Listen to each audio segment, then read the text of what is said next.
איזושהי דלת אמוס. למרות כל האקשן. אני לא צריך אותם, אני אגייר אותם. היא גוררת אותם.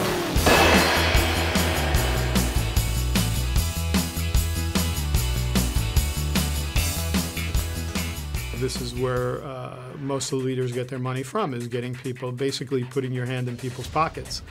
10% of their salary and drumming that home. I mean, every week you're getting up, every week, whether it's a church on Sunday or whether or not you're a Messianic congregation on Saturday, and you're doing your worship songs and you're giving a message, and part of the message is you have to give, you have to give your tithe.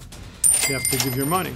But more important than that is the money, not just the money that's coming in from the people, is the money that's coming in that's specifically geared and earmarked towards converting Jewish people, both in the United States and in Israel. Right now we're looking at somewhere in the neighborhood of $350 million a year that's being raised by both evangelical Christian organizations and the Messianic movement, specifically earmarked to convert Jewish people to Christianity. The Messianic Jewish Alliance started as the Hebrew Christian Alliance. It wasn't until the 1970s, during the Jesus movement, when a lot of the younger people, the younger Jewish hippies, got caught up in the whole Jesus movement of the 1970s, that they said, you know what, we need to change our marketing a little bit, and rather than calling it the Hebrew Christian Alliance, let's call it the Messianic Jewish Alliance. Their agenda and their purpose is about one thing. It's not about the Goyim, it's not about Gentiles, it's not bringing anybody to Jesus except for the Jewish people. And so they are very well funded.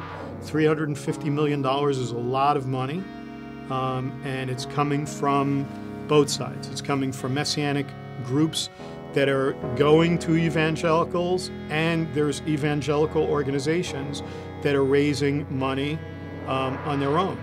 There was no choice for me. I couldn't do it anymore. The money meant nothing to me.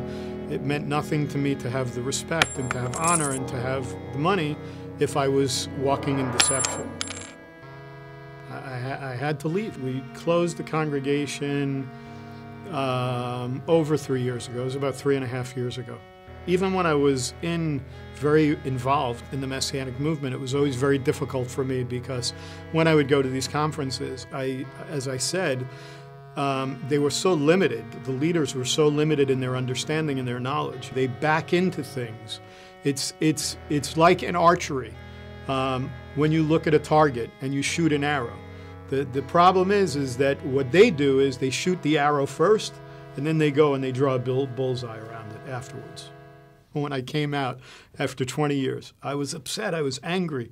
Hashem, how could you let this happen to me? How could 20 years I wasted of my life? I could be in yeshiva, I could be studying, I could be learning if I didn't get caught up in this. אתה כבר יודע מי אתה. אל תתבלבל.